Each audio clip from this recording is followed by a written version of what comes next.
Hello everyone, সবাই কেমন আছো? নিশ্চয়ই ভালোই আছে, আর আমিও ভীষণই ভালো আছি। আর আজকে একটু সকাল করে না, আজকে একটু অনেকটাই উঠতে দেরি হয়ে গেছে। কেননা কালকে রাত্রে কী আর বলবো, হাজব্যান্ডের সাথে একটু ঝগড়া হয়েছে। তো শুতে শুতে অনেকটা রাত্রি হয়ে গেছে। ও একটু পাশের ঘরে শুয়েছিল, আমি এই ঘরে শুয়েছিলাম, তো সারা রাত্রি একটু মন খারাপের মধ্যেই গেছে আর কি। তো যাই হোক, একটু উঠে দেরি হয়ে গেছে। দেরি হয়ে তারপর কী করো দেখো, এখানে যেখানে দেখো, আজকে একটু ভোলানাথের পুজো আজকে না, প্রতিদিনই পুজো করি। আজকে আমি ভোলানাথকে একটু তুষ্ট করার জন্য না দুখানা বেলপাতা দিয়ে পুজো করেছি, দুখানা বেলপাতা মাথায় আর কি দিয়েছি। যেহেতু আমার পতিদেব ভোলানাথের সাথে যেহেতু ঝগড়া হয়েছে, যার জন্য না দুখানা বেলপাতা দিয়ে তাকে সন্তুষ্ট করার চেষ্টা। তো যাই হোক, জানি না সে সন্তুষ্ট হবে কি না। আর আমার হাজব্যান্ড একটু রাগ করেই আজকে বেরিয়ে গেছে। তো যাই হোক, আমি বুঝে উঠতে পারি না রাগের কারণটা। কারণ কি বলবো, মানে একটা অসুখী দাম্পত্য জীবন যদি কেউ কাটায়, সেটা হলো আমি কাটাই। এগুলো হচ্ছে আমার সিগারেট কথা, তবুও আমি বলছি। অসুখী দাম্পত্য জীবনের মধ্যে দিয়ে যাচ্ছি আমি।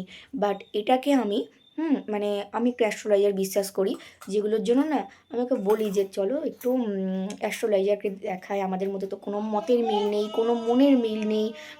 ও একরকম আলাদা রকমের পথে যায়, আমি একরকম আলাদা রকমের পথে যাই। তবুও কী হয়, আমি ওকে একটু বোঝানোর চেষ্টা করি বা ও আমাকে বোঝায়। দেখো, আমি বলতে আমি সাংসারিক জীবনে থাকি।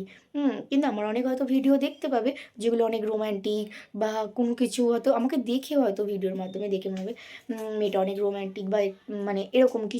কিন্তু বিশ্বাস করো, আমার মনের মধ্যে ভোলানাথ ছাড়া আর কিচ্ছু নেই। আমি সবটুকুটা আমি তাকেই দেওয়ার চেষ্টা করি।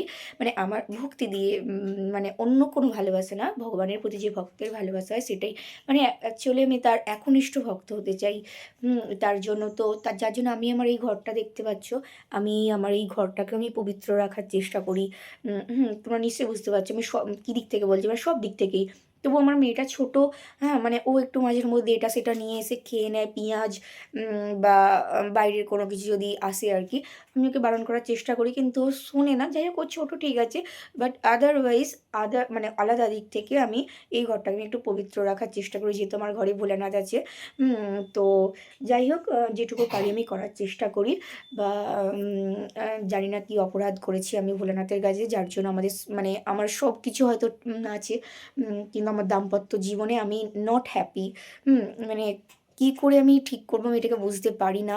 মানে কী বলবো, ও একটা আলাদা দিকে গেলে আমি একটা আলাদা পথে যাই, বা আমার কোনো কিছু ওর ভালো লাগে না, ওর কোনো কিছু আমার ভালো লাগে না। আমার কোনো কিছু ভালো লাগে না বলতে সেরকম না। ওর হয়তো জামা কাপড় আমি গুছিয়ে রাখতে পারি, গুছিয়ে রাখি। বাট আমাদের একটা জয়েন্ট ফ্যামিলি, তোমরা সবাই জানো। একটাই ছাদের মধ্যে সব কিছু শুকোতে দেওয়া হয়। তো যার জন্য একটু মোজা টোজা পড়ে যায়, ওগুলো একটু ওলটপালট হয়ে যায়। আর আমি না, আর মোজা তোমরা যেহেতু জানো ছোটোখাটো জিনিস, আর সেগুলো না আমি একদম ঠিক করে ভুলেই যাই। গেঞ্জিগুলো একটু গোলমাল হয়ে যায়, যার জন্য ও খুব রেগে যায়। হ্যাঁ, তবুও আমি ওকে বলি দেখো, এবার যাই হোক, অনেকটাই হয়েছে, একটা ঘর করার চেষ্টা করলে, বা আমার ঘরটা অনেকটাই শর্ট, অনেকটাই ছোটো, অনেক কিছু রাখা যায় না। আমার মেয়ের অনেক খেলনা ছিল যেগুলো আমি রাখতে পারিনি, যেগুলো ও খেলে খেলে নষ্ট হয়ে গেছে রাখার অভাবে আর কি। রাখার কোনো জায়গা নেই, আমার ঘরটা এতটাই শর্ট। তো যাই হোক, এইগুলো না একটু প্রবলেম ক্রিয়েট করে আর কি। যার এই সব ছোটোখাটো প্রবলেমের জন্য আমার মাথাটা ভীষণই গরম হয়ে যায়, যার জন্য একটা বড় আকারের ঝগড়া আর অশান্তি শুরু হয় আর কি। এইসব অশান্তি হতে হতে আমার মনের মধ্যে নানান রকম প্রভাব ফেলে। আমি অ্যাকচুয়ালি কি জানো তো, একটু হাসি খুশি থাকার চেষ্টা করি, হাসি খুশি প্রিয় আর কি। আর একটা কি, আমি একটু কি বলবো, একলসের টাইপের। একলসের কি, একটু একা থাকতে ভালোবাসি। একা থাকবো আমার ঘরটার মধ্যে, আমার ঘর আমার রুমটার মধ্যে আমি একা থাকবো। মেয়ে স্কুলে যায়, মেয়েকে পড়াই, মেয়েকে নিয়ে যেটুকু হলেও রান্নাবান্না করলাম। করার পর আমি যেভাবে আমি পুজো করি, আমার ভগবানের সেবা দিই, যেটুকু পারি আর কি করি তার জন্য, আমার ভগবানের জন্য তার নাম করার চেষ্টা করি। কিন্তু এই যে হয়েছে কি, ভিডিও করার মাধ্যমে না তার কথা মাঝের মধ্যে ভুলেই যাই। কিন্তু তবুও আমার না মাঝের মধ্যে মনের মধ্যে, না, আমি তো ভুলে যাচ্ছি আমার ভগবানের নাম করতে, আমি তো তাকে ভুলে যাচ্ছি। তবুও করি, দেখি যেটুকু হয়, তারপর আমি ছেড়ে দিতে চাই। আমার এসব ভালো লাগছে না সেইভাবে। তো যাই হোক, কি বলবো আর, মানে আমি ওকে বলি যে চল একটা অ্যাস্ট্রোলজারের কাছে যাই, বললাম, কিন্তু ও মোটেই পড়তে চায় না। মানে আমি যে ব্যাপারটাকে ঠিক করব আমাদের মধ্যে, ও একদম মানে অবিশ্বাস, মানে অবিশ্বাস ওগুলোকে।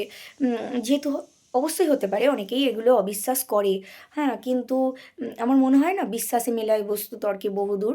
তো আমার মনে হয় বিশ্বাস করে পড়লে মনে হয় কিছু একটু কাজ হতেই পারে, কারণ আমাদের মধ্যে যেভাবে অশান্তি হয় ছোটোখাটো ব্যাপার নিয়ে, হুম, যেভাবে মানে মনোমালিন্য হয়, আমার মনে হয় না আমাদের মতো আর কারো হয়। কোনো একটা মানে দুঃখের কথা বা কোনো ঝামেলা, ওর অফিসে কোনো ঝামেলা, ও কোনো দিন কোনো কিছু আমার সাথে শেয়ার করে না। এগুলো আমার খুব খারাপ লাগে, যে দেখো আমি কি তোমার প্রবলেমটা আমি কি সলভ করতে পারবো না, তুমি আমাকে কেন বলছো না? কিন্তু ও মোটেই বলতে চায় না, হ্যাঁ। তো আর কি বলবো, আমি যিনি ভাবি ঠিক আছে, বলবে না বলবে না, ঠিক আছে, আমি আমার মতো থাকার চেষ্টা করি, কারণ আমারও তো একটা জীবন আছে, তাই না? তুমি তোমার মতো থাকো, তাহলে আমি আমার মতো, আমি আমার ভগবানের সেবা নিয়ে থাকি, বা যেটুকু আমি আমার ভোলেনাথকে পারি তাকে ডাকি, তাকে ডেকে আমাদের মানে কি বলবো দাম্পত্য জীবনে যেন সুখ আসে, বা সবাই অবশ্যই সকলেই ভালো থাকুক, শুধু আমার না, সকল মানে দাম্পত্য যারা আছে পতি পত্নী সবাই সবাই সুখে থাকুক, এটাই আমি চাই। শুধু আমার না, কিন্তু আমি যেহেতু পুজো করি না, তবুও দেখো বাবা ভোলেনাথকে ডেকে না আমি ওর মানে মানে ওকে অনেকটা, ওর যে ভুলগুলো না আমি অনেকটাই মেনে নিই, হ্যাঁ। মানে আমি কিন্তু মহাদেবকে ভালোবেসে ওর জন্য সেটা করি, তাকে ভালোবাসার জন্য আমি করি। আমি ভাবি যে আমি যদি ওকে যদি এটা করি, তাহলে আমার ঠাকুর বা ভগবান, আমার মহাদেব হয়তো আমাকে এটা পাপ দিতে পারে, বা আমার সাথে এটা হতে পারে, না এটা আমি করবো না। ঠিক আছে, এটা তো পছন্দ করে না। আর শুনেছি সারা জীবনই স্বামীদের জন্য স্ত্রীদের কষ্ট করতে হয়, জানি না আমাকেও কতদিন কষ্ট করতে হবে। হ্যাঁ, কষ্ট করতে রাজি আছি, কিন্তু যদি মানে দুজনের মধ্যে মতের মিল না থাকে, সেখানে মনে হয় না কোনো কষ্টের কোনো দাম থাকবে। তো কী আর বলবো বলো। কালকে রাত্রে ভীষণই অশান্তি হয়েছে, ও গেছে, আর যাই হোক, দেখি ফোন টোন করে দেখি ও কী বলে। জানি না, আর তাও আমি ফোনটা করতাম না, কিন্তু শুধুমাত্র একটু রেগে মেগেই গেছে, যার জন্য আমাকে ফোনটা করতে হবে। ঠিক আছে, চলো, এখন অনেকটাই কথা বলে ফেললাম, অনেকটা মানে সিক্রেট কথা তোমাদের সাথে একটু শেয়ার করে ফেললাম। তো যাই হোক, লাস্ট পর্যন্ত আমি এটাই বলতে চাই, আমি ভগবানের একনিষ্ঠ ভক্ত হতে চাই। হুম আর ভালোবাসা মানে কিন্তু সবসময় শারীরিক সম্পর্ক হতে পারে না। ভালোবাসা মানে দুজনের মনের মিল। মনের মিল থাকলে আমার মনে হয় সব কিছু ঠিক থাকবে। মানে সেখানে যদি দুজনেই যদি আমরা ভগবানের ভক্ত হতে পারি, তাহলে আমার মনে হয় না যে কোনো আলাদা কোনো ইচ্ছা মনের মধ্যে আসতে পারে, তাই না? আচ্ছা ঠিক আছে, চলো, অনেকটাই কথা হলো, এবার আমাকে চাকে তবে মেয়েকে পড়তে বসাতে হবে, দেখি যাই। ঘরে এলাম, দেখি কি হচ্ছে। মানে শাশুড়ি মা চা বসিয়েছে, আর আমি ভাতটা বসিয়ে দিই, কেননা মেয়ে আবার স্কুলে যাবে, স্কুলে যাবে, অনেক কাজ আছে। ভাতটা বসাতে পারলে ভাতটা বসিয়ে দিয়ে, আবার ওকে অনেক পড়া আছে, পড়াগুলো তৈরি করতে ইতিমধ্যে 8:30 বেজে গেছে, আমি কিছু পড়া দিয়ে এসেছি। দেখি ভাতটা ভাত বসিয়ে দিয়েছি এখানে, আর এখানে আমার চা হয়ে গেছে, চাটা নিয়ে যাই, একটা কাকিমাকে দেবো, একটা আমার। প্রায় 8:30 বাজতে যাচ্ছে, এরপর স্কুলে যাবে, মানে 1-1.5 ঘন্টার মধ্যে আমি কী করে মানে করবো আমি জানি না। আজকে অনেক দিয়েছে, আর আমি এখানে মুড়ি আর পাউরুটি নিয়ে বসেছি একটু। এখানে ওষুধ কালকে ডাক্তার দেখিয়ে আসা হয়েছিল, কারণ ওর পিঠে অনেক কিছু বেরিয়েছে অ্যালার্জির মতো, যার জন্য ওষুধ খাবে। আবার এক্ষুনি 9:30 বাজবে না, স্কুল যাওয়ার জন্য এত উড়োতাড়া করবে, আমি পাগল হয়ে যাবো। নিচে ভাতটা বসে এসেছি, দেখে কিছু কাজ টুকি প্র্যাকটিস করতে হবে, যেগুলো প্রাইভেটের কাজ দিয়েছে আর কি। পড়া পুরো কমপ্লিট হয়ে গেছে, এবার স্কুলে যাওয়ার টাইম হয়ে গেছে, এখন বাজে 10:05 বাজে। ও ড্রেসগুলো পরছে, আর এখানে দেখো বইপত্র সব ছড়িয়ে ছিটিয়ে পড়ে রয়েছে, হচ্ছে ড্রেস পরছে দেখো। ওকে একবার নিচেই গেছিলাম, আবার যাই, যেয়ে দেখি একটা মুড়ি খাবার তরকারি আলুর দমটা করে এসেছি। এরপর আজকে নিরামিষ রান্না হবে, ওই একটা জায়গা বেরোনোর আছে। তো তোমরা দেখতে থাকো ভিডিওটা না টেনে, যে কোথায় কোথায় আজকে যাচ্ছি, কোথায় কোথায় না। চলো আগে রান্নাটা করে নিয়ে যাওয়া যাবে, নিচেই যাই এখন। এই তুই আয়, হ্যাঁ আয়, ভালো করে ওগুলো পরে নে, জলের বোতলটা আমি নিয়ে যাচ্ছি। হ্যাঁ, সবজির ঝোল বসিয়েছিলাম এই প্রেসারে, আমার একটু সবজির ঝোল। এখানে শাকটা সেদ্ধ করে রেখে গেছি, শাকটা মানে ভাজি। এখানে দেখো আলুর দমটা হয়ে গেছে। একটু পোস্ত, মানে আলু দিয়ে পোস্ত করবো, নিরামিষ যেহেতু হবে তেমন কিছু রান্না করবো না। দেখি মা কেটে আনলো নাকি। ততক্ষণ ঝোলটা হয়ে গেছে, যখন ঝোলটা নামিয়ে ফেলি। আবার কাজের কাকিমা এখনও কোনো বাসন ধুয়ে দিয়ে যায় না, সব মনে হয় কলতলায় আছে, মানে এখনও ধুচ্ছে আর কি, একটু দেরি করেই তো আসে। তো আমি আগে প্রেসারটা ধুই, ধুয়ে প্রেসারটা নামিয়ে নিই। প্রেসারে যে সবজির ঝোলটা আছে না, আমার এখন প্রত্যেক দিন সবজির ঝোল, সবজির ঝোল মাছ থাকবেই আর কি। এইরকম সবজির ঝোল না হলে আমার ঠিক হবে না, মানে এমনি শরীর ভালো থাকলে সবজির ঝোলটা খাই ভালো, কারণ শরীর অতিরিক্ত গরম হয়ে যায় রিচ খাবার খেলে আর কি। আর আমার একটুতেই মানে শরীর গরম হয়ে যাওয়ার রোগ আছে, যার জন্য আমাকে একটু সবজি বা ঠান্ডা ঠন্ডি খেয়ে থাকতে হয় আর কি। যদিও ডাবটা কালকে পাওয়া যায়নি, কালকে আনতে বলেছিলাম, দেখি আজকে ডাব পাওয়া যায় না। ডাব এখন মানে ডাবের এখন খুব প্রাইসই দিয়ে দিয়ে, গরমকাল না তো, যার জন্য দাম পাওয়া যায় না সেইভাবে। আমি তৎক্ষণ শাকটা ভেজে নিই, যেতে হবে একটু তাড়াতাড়ি করছি, কারণ যেহেতু যেতে হবে। আবার ঠিক ছিল না বলা যায়, ভাবলাম যে চাই একবার, তো যার জন্য যাচ্ছি। আর ওকেও জিজ্ঞাসা করলাম, মানে আমার হাজব্যান্ডকে জিজ্ঞাসা করলাম যাবো, ফোন তো করেছিলাম। হ্যাঁ, কালকে ঝগড়াটা কিন্তু এইসব কোনো কারণে হয়নি যে তোমরা হয়তো ভাববে যে এইটার কারণে হয়েছে, মানে কোনো একটা জায়গায় যাচ্ছি সেইটার লাস্টে হয়তো ভাববে, এই কারণে নয়। ঝগড়াটা হয়েছিল আসলে ওর ড্রেসগুলো আমি ঠিকঠাকভাবে রাখা হচ্ছিল না, রেখেছিলাম, বাট আমরা যেহেতু জয়েন্ট ফ্যামিলি, এখানে মোজা ওখানে মোজা একটু, মানে আর একটা দেওর আছে তার সাথে মোজা একটু ওলট পালট হয়ে যায়, তো যার জন্য না গন্ডগোল হয়ে গেছিলো মোজাগুলো।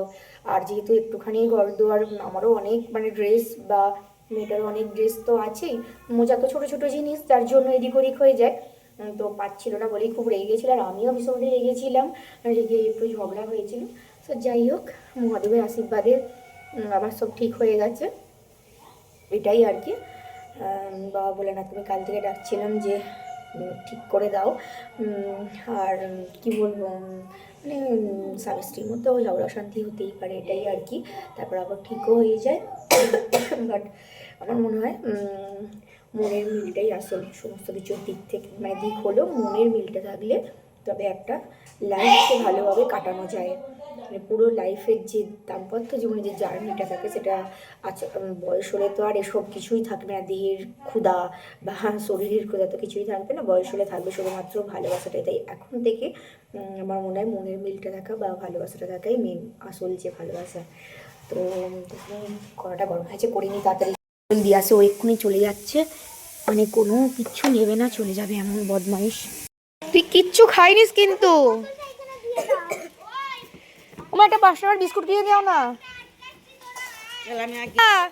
ওখান থেকে বিস্কুট কিনে দিচ্ছে। এই হচ্ছে আমার মেয়ে, একটা কথা শুনবে সব চলে যাচ্ছে, সব চলে যাবে।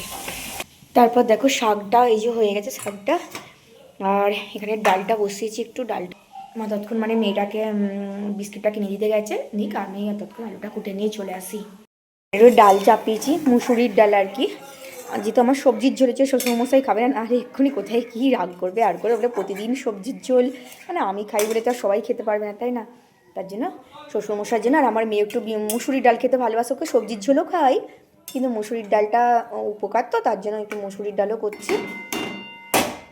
একটু আলু পোস্ত বসিয়েছি, একটু আলু পোস্তটা করবো আর কি, হলুদ দিয়ে দিয়েছি, হলুদটা আমি আলু পোস্ত দিই না, কিন্তু আবার দেখছি ভুলে আমি হলুদ দিয়ে ফেলেছি। যাই হোক, একটুখানি দেওয়া রয়েছে, শ্বশুরমশাই হলুদ পছন্দ করে, কিন্তু আমার আবার সাদা সাদা আলু পোস্ত খুব ভালো লাগে। যাক, মুড়ি খাওয়া হয়নি, এটা কমিয়ে দিই, গ্যাসটা কমিয়ে চাপা দিয়ে রেখে মুড়ি খেতে যাবো এবার। রান্না আমার পুরো কমপ্লিট, এবার ওপরে যাওয়া যাক, ওপরে যেয়ে চেঞ্জ করতে হবে, তার আগের যে ড্রেসগুলো কিছু দিয়ে গেছে কাকিমা সেগুলো শুকিয়ে দিয়ে আসবো। তো চলে যাই, ওপরে যাই। দেখো আমি একদম রেডি হয়ে গেছি যাবার জন্য, আর শিল্পা ফোন করেছিল, মানে আমার ভাত যাচ্ছে আমার সাথে, ওকে বললাম যে চলে একবার, যেহেতু আমি দোকানটা জানি না, একা যেতে পারতাম, বাট লাগবে শুনেছি, তার জন্য ওকে বললাম চল, আমাকে একটু লাগলে আমাকে একটু মানে ধরিস পাশ থেকে আর কি। তো যার জন্য ও যাচ্ছে, আমার ফোনটা নেই তাই, নাহলে ববিকে বলতাম যেতে, ববি যেত, ও বিয়েবাড়ি গেছে আজ, মানে উঠলো বাড়িতে কটক যাই, তো আজকেই মনে হলো, তো যাই, করেই দেখি কেমন হয়, চলো যাওয়া যাক। ভোলানাথকে একটু প্রণাম করে যাই, বাবা ভোলানাথ দেখো রক্ষা করো, জানি না আমি ভুল করছি কি ঠিক করছি, তবে যাই হোক, তুমি যেটা করাচ্ছ আমি সেটাই করছি। তুমি যেদিকে নিয়ে যাবে আমি সেদিকেই যাব। হয়তো তারই ইচ্ছা, তাই আমার হঠাৎ করেই মন হলো, মানে কদিন ধরেই মনে হচ্ছিল, পুরো আবার করবো না ভেবেছিলাম, সবাই বারণ করছে, তো আবার জানি না কেন আবার আজকে হঠাৎ মনে হলো যে যাই, করবো। তো আমার হাজব্যান্ডের কিন্তু পুরোপুরি মত আছে। মানে আমার বোন বারণ করছে বা কাকিমার বারণ করছিল, কিন্তু আমার হাজব্যান্ড যখন শুনেছে যে করো না, কি হয় না কিছুই, ওসব ফালতু কথা হয় না, তো ঠিক আছে, তবু আমি ভাবলাম থাক, করবো না। কিন্তু আজকে না হঠাৎ করে মনে হলো যে যাই, করবো বলে ওই জন্যই গেছি। যাই হোক, টাটা। দেখো, টাটা না, চলো আমার সাথে সাথে তো দেখতে হবে না তোমাদের আমি কী করছি, তো চলো বেরিয়ে পড়েছি, মাত্র দেখতে থাকো। ভাজ রানী, ও রানী সেজে বেরিয়ে পড়েছে, মানে ও পুরো সুন্দরী সেজে, বাটারফ্লাই সেজেছে। ভালো দেখতে থাকো। বসে একটু বসার জায়গা পেয়েছি, যদি এসেই গেছি আমরা, একটু বসে নিই, তারপর তো আবার অনেক কিছু ওয়েট করছে আমার জন্য, কী হবে জানি না। এই জন্য তো আমার তো ভীষণ ভয় লাগছিলো যে কী হবে জানি না। পাশে একজন করছে, ওকে দেখে আমার বুকের ভেতরটা কিচ্ছু নেই, ও বলছে নাকি প্রচণ্ড লাগছে। দেখো এই যে সামনেই ও করছে, ওর আবার অবশ্য একজন, মানে উনি না মেলায় করেছিলেন, উনি না, একটা ছেলে ভাইয়ের মতো, তো সেটা রিমুভ করছে, রিমুভ করার পর কিন্তু আরও একটা করবে। তো আমি কিন্তু বসে বসে বাবা মহাদেবকে ডাকছি যে কী হবে বুঝতে পারছি না। যে সবাই তো বলে যে নাকি ভীষণ লাগে, আর আমি প্রচণ্ড টেনশান করছি, ভাবছিলাম কী হবে। তো আমাকে আশ্বাস দেওয়ার জন্য আমার এই যে ভাইয়ের বউকে নিয়ে এসেছিলাম, দেখতেই পেয়েছো, তো ও ছিল, বলছে কিছু হবে না। তো ওনারা একটু এবার ডেকোরেশন কী সব করছে জানি না। আমি তো এখানে ভয়ে ভয়ে বাবা মহাদেবকে ডাকছি যে ভোলেনাথ আমায় ঠিক করে দাও, যেন শক্তি পাই। প্রচণ্ড ভয় লাগছে, কী হবে জানি না, বাট কারেন্ট চলে গেলে আবার মুশকিল হবে। কী হবে আমি নিজেও বুঝতে পারছি না। ছুঁচ ফোটানো মানে তো কম ব্যাপারটা না। আর এই যে আমারটা মনে হয় শুয়ে হবে, যেহেতু আমি বুকের কাছে। তো দেখো ফাইনালি ডান হয়ে গেছে। আমি এই মানে ডিজাইনটা চুজ করেছিলাম, অনেক রকমেরই ডিজাইন ছিল, বাট আমি একটু তাড়াতাড়ি চুজ করেছিলাম যে এটা ভালো লাগছিলো। তো দেখো তারপর এই ন্যাপকিনগুলো মানে ন্যাপকিনগুলো লাগিয়ে দিচ্ছে আর কি। আর মানে যে ভাইটা ছিল যথেষ্ট মানে ভদ্র, আর উনি বললেন মানে ভাজকে বললেন আর কি যে এটা লাগিয়ে দিন। তো আমার ভাজ লাগিয়ে দিল, নাহলে আমিও লাগাতে পারতাম আর কি। তো দেখো মোটামুটি অনেকটাই হয়ে গেছে, সেইভাবে কোনো কষ্ট আমি পাইনি, একদমই সিম্পলভাবে মানে সিম্পলি মানে হয়েছে আর কি। আর সেরকম কষ্ট একদমই হয়নি, বারবারই বললাম যে অনেকেই বলেছিল যে ভীষণ লাগবে, কিন্তু আমি দেখলাম আমার সেইভাবে কোনো লাগছেই না। যখন এক মুহূর্তে যখন যে কোনো জিনিসটা যখন টেনে যাচ্ছে তখন তারই মধ্যে একটু লাগছে, বাট সেইভাবে লাগছে না, মানে লাগছে না সেইভাবে যে ভীষণ একটা লেগেছে সেরকম না। বাট আমার ট্যাটু মোটামুটি কমপ্লিটের দিকে আর কি। তারপর এগুলো সব কী দিচ্ছিল আমি ভাই জানি না, আমি করার মালিক কমপ্লিট ট্যাটু করা, মানে অনেক দিনের ইচ্ছাটা, মানে খুব একটা লাগেনি, অনেকে বলে লাগে, আর পরে আমার কিন্তু খুব একটা লাগলো না, কোনো অসুবিধাই হলো না, মানে খুব কমফোর্টেবলভাবে খুব করলাম না, বলার। সো বাড়ি গিয়ে দেখা হবে, আজকে এতখানি, টাটা।